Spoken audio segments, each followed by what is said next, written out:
Congress ki luchingba Rahul Gandhi na Manipur asi ani thokna thukai haina Mizoram ki election campaign amada phongdokhiba wafam adu Congress na lengak pairakpa matamda Manipur ani thokna thukai bi yanaba mangjounana phongdokpani haina BJP Manipur Pradesh ki General Secretary SARAT na phongdokre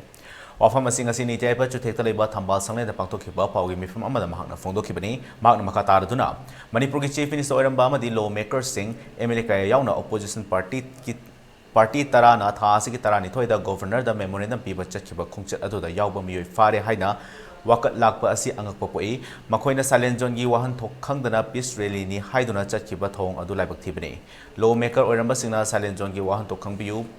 mahakna Makata na miyam na lengak asibu lana sandok na buhot na bigano haiduna Rahul Gandhi na Manipur asi ani thokna thugai de haina Mizoram ki election campaign amada phongdokhibu wafam adugi matangda Congress yauna Congress party ga punna chapminariba political party singnasu sandor khibani BJP na Manipur ani thokna thugai ba leite Congress na election da khudong chaba launaba hotnabani haina mahakna makata ke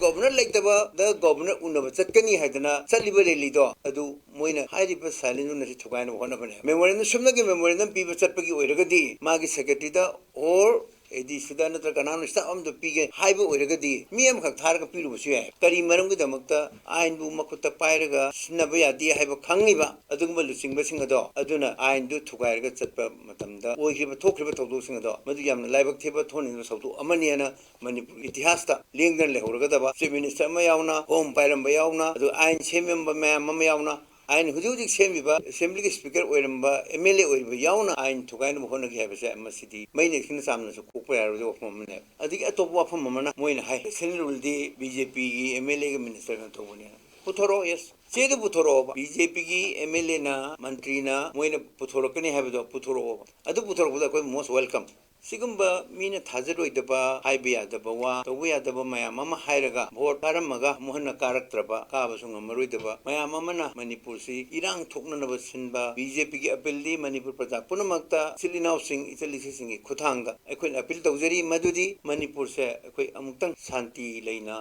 ningthijana leiramba matam amagi Manipur do adu leina na bahona minasi haidana Bharatiya Janata Party Manipur Pradesh magi tegiti Hanna puno famda appeal tawjari Nakala moromda Bharatiya Janata Party Manipur Pradesh ki Vice President N Nimbas na phongdokpada housing Manipur da lariba irang asigi marakta Congress ki luchingba Rahul Gandhi na lakadariba Mizoram election ki public meeting amada Manipur asi ani thokna thugaire haina phongdokhiba wafam adu laibak thibani haina phongdorke Manipur da lariba Congress party sing sin saidana amangangba thabakna ama tawba masina tangdu laitana akoigi leihandana bagi masakse makoina masi thengkang kaya da makoina sillaga lai aduna aduma Bharatiya Janata Party na amuka hanna koina demand tawribidi se ngarangi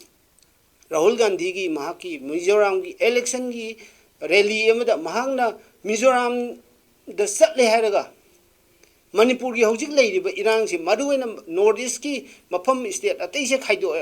khaido erga Manipur amasung Mizoram gi sigi marakta leiba akoigi handaki issue siga irang siga mari leinaba marak sida mahangna Manipur se ani thoe haina haibise masi yamna laibak thibani aduna Bharatiya Janata Party Manipur Pradesh na demand tawri madidi Congress amasung madigi INDIA gi kanguna madugi makoigi tongan makoigi political party sing dugi phire Manipur gi miyam na thangdabani haibise Bharatiya Janata Party